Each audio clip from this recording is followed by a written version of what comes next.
ओम शांति। 16/7/26 की वाणी है। मीठे बच्चे, यह पुरुषोत्तम बनने का संगम युग है। इसमें कोई भी पाप कर्म नहीं करना है। प्रश्न: संगम पर तुम बच्चे सबसे बड़ा पुण्य कौन सा करते हो? उत्तर: स्वयं को बाप के हवाले कर देना, अर्थात संपूर्ण स्वाहा हो जाना, यह है सबसे बड़ा पुण्य।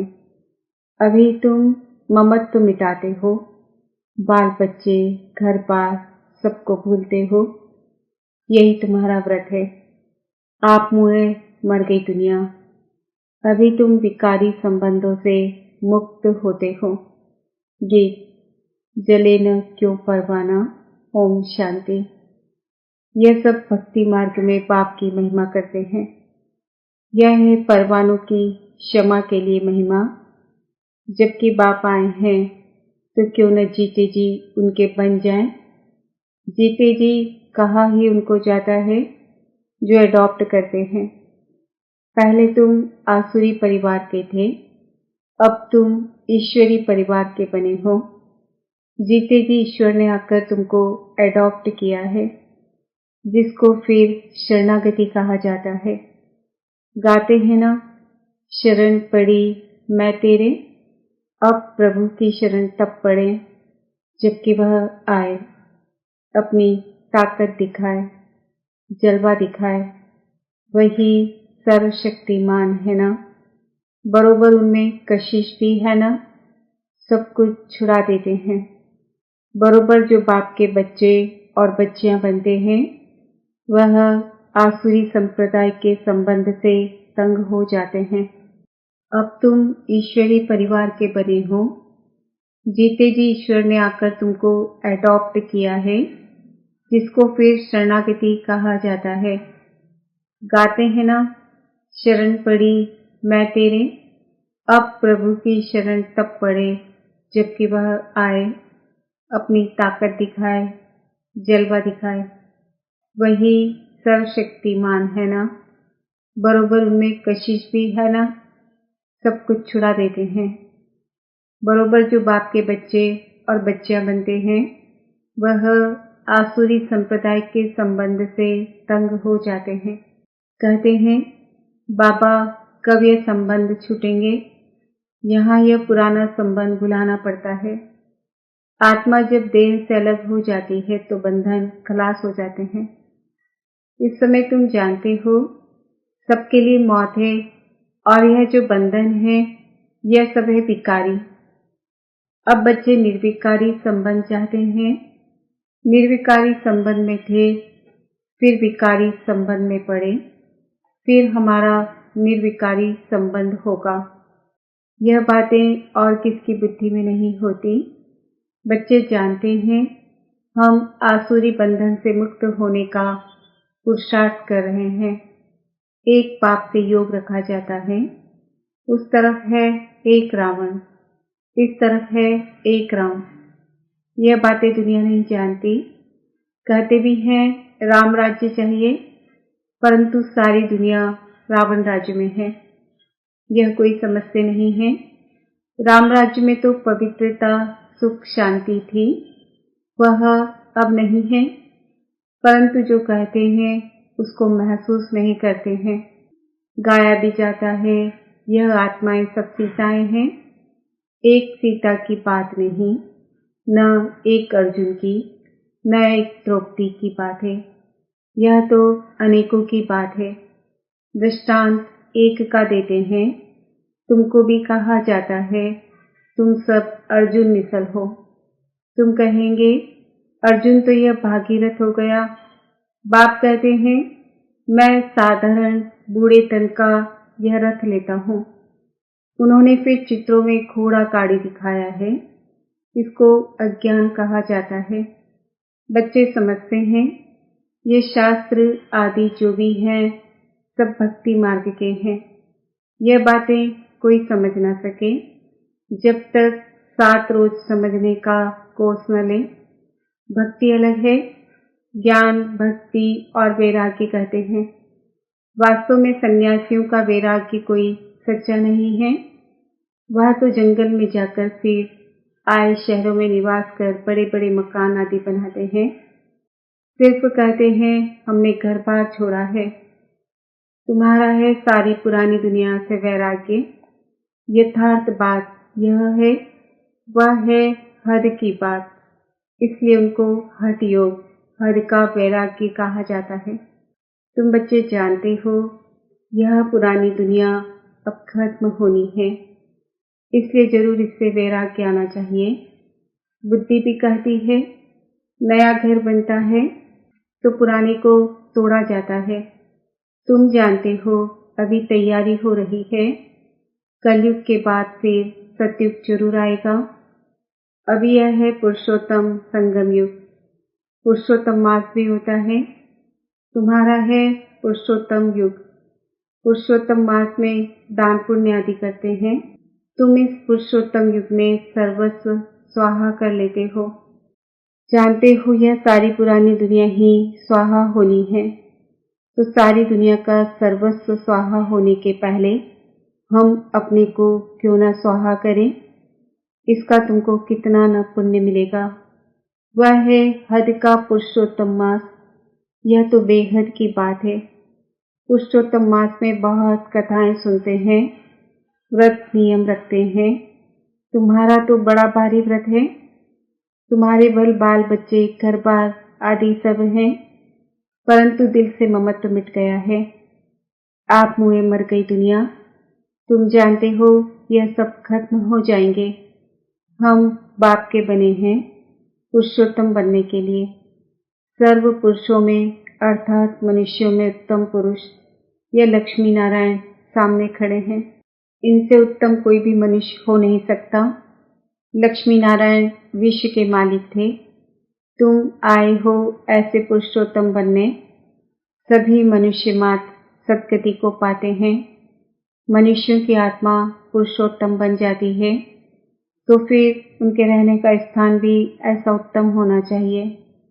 जैसे प्रेसिडेंट सबसे ऊंच पद पर है, तो उनको रहने के लिए राष्ट्रपति भवन मिला है। कितना बड़ा महल, बगीचा आदि है। यह हुई यहाँ की बात। राम राज्य को तो तुम जानते हो। तुम सत्युगी पुरुषोत्तम बनते हो, फिर यह कलयुगी पुरुषोत्तम रहेंगे नहीं। तुम सत्युगी पुरुषोत्तम बनने के लिए पुरुषार्थ कर रहे हो। तुम जानते हो हमारे महल कैसे बने हुए होंगे। कल राम राज्य होगा, तुम राम राज्य में पुरुषोत्तम होंगे। तुम चैलेंज करते हो कि हम रावण राज्य को बदल राम राज्य स्थापन करेंगे। अब चैलेंज किया है तो एक दो को पुरुषोत्तम बनाना है। भविष्य 21 जन्म के लिए देवताओं की महिमा गाते हैं। सर्वगुण संपन्न, अहिंसा परमो देवी देवता धर्म। तुम जानते हो और कोई मनुष्य नहीं जानते। तुम दूसरे जन्म में पुरुषोत्तम बनेंगे, फिर इस रावण राज्य का कोई नहीं रहेगा। अभी तुमको सारा ज्ञान है। अब रावण राज्य ही खत्म होना है। आजकल तो समय का भी कोई भरोसा नहीं है। अकाल मृत्यु हो जाती है, अथवा किसकी दुश्मनी हुई तो उड़ा देते हैं। तुमको तो कोई उड़ा न सके। तुम अविनाशी पुरुषोत्तम हो, यह है विनाशी, सो भी रावण राज्य में। इनको तुम्हारे देवी राज्य का पता ही नहीं है। तुम जानते हो हम अपना दैवी स्वराज्य स्थापन कर रहे हैं श्रीमत पर। जिनकी पूजा होती है वह जरूर अच्छा कर्तव्य करके गए हैं, यह तुम जानते हो। देखो जगदम्बा की कितनी पूजा है। अब यह है ज्ञान ज्ञानेश्वरी। तुम जगदम्बा की बच्चियां हो, ज्ञान ज्ञानेश्वरी और राज राजेश्वरी। दोनों में उत्तम कौन? ज्ञान ज्ञानेश्वरी के पास जाकर अनेक प्रकार की मनोकामनाएं सुनाते हैं, अनेक चीजें मांगते हैं। जगदम्बा के मंदिर और लक्ष्मी नारायण के मंदिर में बहुत फर्क है। जगदम्बा का मंदिर बहुत छोटा है। छोटी जगह में भीड़ मनुष्य पसंद करते हैं। श्रीनाथ के मंदिर में भी बहुत भीड़ होती है। कपड़े का सौटा लगाते रहते हैं हटाने के लिए। कलकत्ते में काली का मंदिर कितना छोटा है, अंदर बहुत तेल और पानी रहता है। अंदर बड़ी खबरदारी से जाना पड़ता है, बहुत भीड़ रहती है। लक्ष्मी नारायण का मंदिर तो बहुत बड़ा होता है। जगदम्बा का छोटा क्यों, करीब है ना, तो मंदिर भी करीबी का है। वह साहूकार है तो मंदिर में कब मेला नहीं लगता है। जगदम्बा के मंदिर पर बहुत मेले लगते हैं, बाहर से बहुत लोग आते हैं। महालक्ष्मी का मंदिर भी है, यह भी तुम जानते हो। इसमें लक्ष्मी भी है तो नारायण भी है। उनसे सिर्फ धन मांगते हैं क्योंकि वह धनवान बनी है ना। यहाँ तो है अविनाशी ज्ञान रत्न। धन के लिए लक्ष्मी पास जाते हैं, बाकी अनेक आशाएं रख जगदम्बा के पास जाते हैं। तुम जगदम्बा के बच्चे हो, सबकी मनोकामनाएं 21 जन्मों के लिए तुम पूरी करते हो। एक ही महामंत्र से सब मनोकामनाएं 21 जन्म के लिए पूरी हो रही है। दूसरे जो भी मंत्र आदि देते हैं उनमें अर्थ कुछ नहीं है। बाप समझाते हैं, यह मंत्र भी तुमको क्यों देता हूँ, क्योंकि तुम पतित हो ना। मामेकम याद करेंगे तब ही पावन बनेंगे। यह सिवाय बाप के आत्माओं को कोई कह न सके। इससे सिद्ध होता है यह सहज राजयोग एक ही बात सिखलाते हैं, मंत्र भी वही देते हैं। 5000 वर्ष पहले भी मंत्र दिया था, यह स्मृति आई है। अभी तुम सन्मुख बैठे हो, क्राइस्ट होकर गया, फिर उनका बाइबल पढ़ते रहते हैं। वह क्या करके गए? धर्म की स्थापना करके गए। तुम जानते हो शिव बाबा क्या करके गए, श्री कृष्ण क्या करके गए। श्री कृष्ण तो सतयुग का प्रिंस था, जो ही फिर नारायण बना, फिर पुनर्जन्म लेते आए हैं। शिव बाबा भी कुछ करके गए हैं, तब तो उनकी इतनी पूजा आदि होती है। अभी तुम जानते हो राजयोग सिखा कर गए हैं, भारत को स्वर्ग बनाकर गए हैं। जिस स्वर्ग का पहला नंबर मालिक खुद नहीं बने, वह तो श्री कृष्ण बना। जरूर श्री कृष्ण की आत्मा को पढ़ाया, तुम समझ गए हो। श्री कृष्ण की वंशावली तुम बैठे हो। राजा रानी को माता पिता अन्नदाता कहते हैं। राजस्थान में भी राजा को अन्नदाता कहा जाता है। राजाओं की कितनी मान्यता होती है। आगे सब शिकायतें राजा के पास आती थी, दरबार लगती थी। कोई भूल करते थे तो बहुत पछताते थे। आजकल तो जेल बट्स बहुत है, घड़ी घड़ी जेल में जाते हैं। अभी तुम बच्चों को गर्भ जेल में नहीं जाना है, तुमको तो गर्भ महल में आना है। इसलिए बाप को याद करो तो विकर्म विनाश होंगे, फिर कब गर्भ जेल में नहीं जाएंगे। वहाँ पाप होता नहीं है, सब गर्भ महल में रहते हैं। सिर्फ कम पुरुषार्थ के कारण कम पद पाते हैं। ऊंच पद वालों को सुख भी बहुत रहता है। यहाँ तो सिर्फ 5 वर्ष के लिए गवर्नर प्रेसिडेंट मुकर्रर करते हैं। तुम समझा सकते हो कि भारत ही दैवी राजस्थान बना। अभी तो न राजस्थान है और न राजा रानी है। आगे कोई गवर्नमेंट को पैसा देते थे तो महाराजा महारानी का टाइटल मिल जाता था। यहाँ तुम्हारी तो है पढ़ाई, राजा रानी कब पढ़ाई से नहीं बनते हैं। तुम्हारी एम ऑब्जेक्ट है, इस पढ़ाई से तुम विश्व का महाराजा महारानी बनते हो, राजा रानी भी नहीं। राजा रानी का टाइटल त्रेता से शुरू होता है। तुम अभी ज्ञान ज्ञानेश्वरी बनते हो, फिर राज राजेश्वरी बनेंगे। कौन बनाएंगे? ईश्वर। कैसे? राजयोग और ज्ञान से। राजाई के लिए बाप को याद करना है। बाप तुमको स्वर्ग का मालिक बनाते हैं। यह तो बहुत सहज है ना। हेवन स्थापन करने वाला है ही गॉड फादर। हेवन में तो हेवन की स्थापना नहीं करेंगे, जरूर उन्हों को संगम पर पद मिलता है। इसलिए इसको सुहावना कल्याणकारी संगम युग कहा जाता है। बाप कितना बच्चों का कल्याण करते हैं, जो स्वर्ग का मालिक बनाते हैं। कहते भी हैं परम पिता परमात्मा नई दुनिया रचते हैं, परंतु उसमें कौन राज्य करते हैं यह किसको पता नहीं। तुम समझते हो राम राज्य किसको कहा जाता है? उन्होंने तो राम राज्य को लाखों वर्ष दे दिए हैं, कलयुग को 40,000 वर्ष दे दिए हैं। पाप कहते हैं मैं आता ही हूँ संगम पर, आकर ब्रह्मा द्वारा विष्णुपुरी की स्थापना करता हूँ। सत्यनारायण की कथा भी यह है। सतयुग में तुम लक्ष्मी नारायण सर्वगुण संपन्न बनते हो, फिर कला कम होती जाती है। नया झाड़ तब कहा जाता है जबकि स्थापना होती है। नया मकान बनता है तो नया कहेंगे। तुम भी सतयुग में आएंगे तो नई राजधानी होगी, फिर कला कम होती जाती है। स्थापना यहाँ होती है। यह वंडरफुल बातें कोई की भी बुद्धि में नहीं है। तो बाप ने समझाया है कि सभी आत्माओं के लिए यह युग है पुरुषोत्तम बनने का। जीवन मुक्ति को पुरुषोत्तम कहा जाता है, जीवन बंध को पुरुषोत्तम नहीं कहेंगे। इस समय सब जीवन बंध में हैं। बाप आकर सबको जीवन मुक्त बनाते हैं।